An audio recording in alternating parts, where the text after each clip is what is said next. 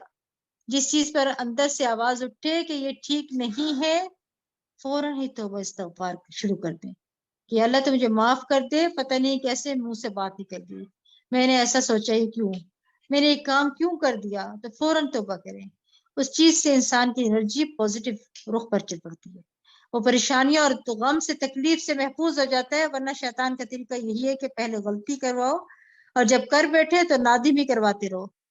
پریشانی رکھو پشیمانی رکھو کیا ہائے کاش میں نہ کرتا. تو شیطان کی ان دونوں چالوں سے محفوظ رہنا ہے. کیونکہ توبہ نہیں کی اس لیے عذاب نے ان کو آ لیا. پھر بلا شبہ آپ کا پروردگار ہی سب پر غالب رحم کرنے والا ہے. لوط کی قوم نے بھی رسولوں کو جھٹلایا تھا جبکہ انہیں ان کے بھائی لوط نے کہا تھا تم کیا اللہ سے ڈرتے نہیں؟ یقیناً میں تمہارے لیے امانت دار رسول ہوں. یا امانت رسولوں کا خاصہ ہوتی ہے نا. پھر فرمایا لہٰذا اللہ سے ڈرتے رہو اور میری اطاعت کرو، اور میں اس تبلیغ کا تم سے کوئی صلہ نہیں مانگتا، میرا صلہ تو رب العالمین کے ذمہ ہے۔ کیا تم اہل عالم میں سے مردوں کے پاس جاتے ہو اور تمہارے پروردگار نے تمہارے لیے جو بیویاں پیدا کی ہیں انہیں چھوڑ دیتے ہو، بلکہ تم لوگ تو حد انسانیت سے آگے نکل گئے ہو۔ یہ تم نے کیا طریقہ اختیار کر لیا، مطلب یہ کہ جس میں عورتوں کی حق تلفی بھی ہے، رب کی ناراضگی بھی ہے، اور فطرت کی خلاف ورزی بھی ہے۔ پھر فرمایا وہ کہنے لگے اے لوط، تم اگر ان باتوں سے باز نہ آئے تو تمہیں جلاوطن کر دیا جائے گا۔ اس نے کہا میں تمہارے اس کام سے سخت بیزار ہوں، یعنی میں تمہارے اس کام سے ایگری نہیں کرتا، اور یہی مومن کی شان ہوتی ہے۔ پھر دعا کی، پروردگار جو کام یہ لوگ کر رہے ہیں اس سے مجھے میرے گھر والوں کو نجات دے۔ چنانچہ ہم نے اسے اور اس کے سب اہل خانہ کو نجات دی، بجز اس کی بڑھیا کے جو پیچھے رہ جانے والوں میں شامل تھی۔ پھر باقی ماندہ لوگوں کو ہم نے ہلاک کر دیا، اور ہم نے ان پر ایک خاص بارش برسائی۔ کتنی بری تھی وہ بارش جو ڈرائے جانے والے لوگوں پر برسائی گئی۔ اب دیکھیں اولوں کا تھوڑا سائز ہے نا تو گھبراہٹ شروع ہو جاتی ہے، کھڑکیاں اور ونڈو اسکرین ٹوٹ جاتی ہے نا، فصلیں تباہ ہو جائیں گی، کیا کیا نقصانات ہو جائیں گے۔ مگر آپ نے دیکھا ہوگا اولے زمین پر گرتے ہیں، برف ہی تو ہوتی ہے نا، لیکن یہ پتھر، اور وہ بھی کھنگر کے قسم کے پتھر، سخت پتھر تھے جو کہ لوگ بھی ٹوٹنے یعنی جو لگ ہی نہیں رہا تھا کہ ٹوٹنے والے ہیں، ٹوٹتے ہی نہیں تھے، یعنی جیسے آپ کہہ رہے ہیں نا بلٹ کی طرح اندر جا رہے تھے اور ان کو ہلاک کرنے کا باعث بنے ہوئے تھے۔ دیکھیں آپ دیکھیں اولوں سے کتنا نقصان ہو جاتا ہے، اور وہ پتھروں کی بارش تھی، کتنا شدید نقصان تھا ان کا۔ پھر فرمایا اس واقعے میں بھی ایک نشانی ہے، لیکن ان میں سے اکثر ماننے والے نہیں۔ یقیناً آپ کا پروردگار سب پر غالب و رحم کرنے والا ہے۔ اصحاب الایکہ اصحاب مدین نے بھی رسولوں کو جھٹلایا، جبکہ ان سے شعیب نے کہا کیا تم ڈرتے نہیں، میں تمہارے لیے امانت دار رسول ہوں۔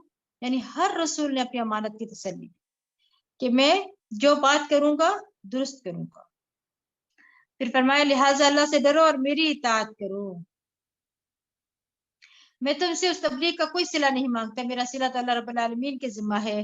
ناپ پورا دیا کرو اور لوگوں کو گھاٹا نہ دیا کرو، اور سیدھی ترازو سے تولا کرو، اور لوگوں کو ان کی اشیاء کم نہ دیا کرو، اور زمین میں فساد نہ مچاتے پھرو، اور اس ذات سے ڈرو جس نے تمہیں پیدا کیا اور تم سے پہلے لوگوں کو بھی پیدا کیا۔ وہ کہنے لگے تم تو ایک جادو کے مارے ہوئے آدمی ہو، یعنی ہر پیغمبر کو یہ لفظ سننا پڑا کہ ان پر جادو ہو چکا ہے، یہ مجنون ہے، یہ پیغمبروں کی سنت ہے، لہٰذا آج اگر کوئی آپ پر الزام لگائے تو مائنڈ نہ کیا کرے، بلکہ وہی طریقہ اختیار کرے جو پیغمبروں نے اختیار کیا۔ وہ ان سے روٹ نہیں گئے کہ آپ میں نے تمہیں کچھ بتانے والا، میں کچھ بھی نہیں کہوں گا اب میں تمہیں، تم مجھ پر الزام لگا رہے ہو۔ ہمارا طرز عمل کیا ہوتا ہے، ذرا سی کسی شخص سے تکلیف پہنچی تو بائیکاٹ ہی کر دیا، فوراً ناراض ہو کے بیٹھ جاتے ہیں۔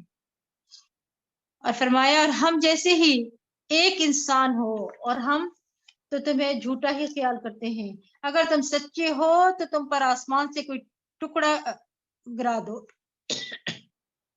اس بات کو جواب نہیں دیا کیونکہ کچھ مطالبات بڑے نامقبول ہوتے ہیں نا، ان پر توجہ نہیں دینی چاہیے، بلکہ بات کو چینج کر دیں، کیونکہ ابھی دلیل سننے کے موڈ میں نہیں ہے، تو جب کوئی سننے کے موڈ میں نہ ہو تو اپنی دلیل گنوائی نہیں جا سکتی نا، اور گنوائے بھی نہ۔ شعیب علیہ السلام نے کہا جو کچھ تم کرتے ہوئے پروردگار سے خوب جانتا ہے، چنانچہ انہوں نے شعیب کو جھٹلا دیا تو یہ سایہ والے دن کے عذاب نے انہیں پکڑا، بلا شبہ بڑے سخت دن کا عذاب تھا۔ اس واقعے میں بھی ایک نشانی ہے مگر ان میں سے اکثر ماننے والے نہیں، اور آپ کا پروردگار یقیناً سب پر غالب اور رحم کرنے والا ہے۔ بلا شبہ یہ قرآن رب العالمین کا نازل کرتا ہے جسے روح الامین لے کر آپ کے دل پر نازل ہوا تاکہ آپ ڈرانے والوں میں شامل ہو جائیں جو کہ فصیح عربی زبان میں ہے۔ یعنی قرآن کا تعارف ہے یہاں پر، ٹھیک ہے، کیا کہا جا رہا ہے عربی زبان میں، یعنی اس لیے عربی میں پڑھنا ضروری ہے نا، یعنی عربی کا ترجمہ جاننا اور عربی زبان جاننا یہ بھی ضروری ہے تاکہ قرآن کو سمجھا جائے، اس سے لطف اندوز ہوا جائے۔ خالی عربی کو ایک طرف رکھ کے صرف ترجمہ پڑھ لینا کافی نہیں ہوتا، ترجمہ ہی ہوتا ہے، قرآن نہیں ہوتا، یاد رکھیے گا. لوگ سمجھتے ہیں ہم ترجمہ پڑھ لیے تو ہم نے قرآن پڑھ لیا، ایسا نہیں ہوتا.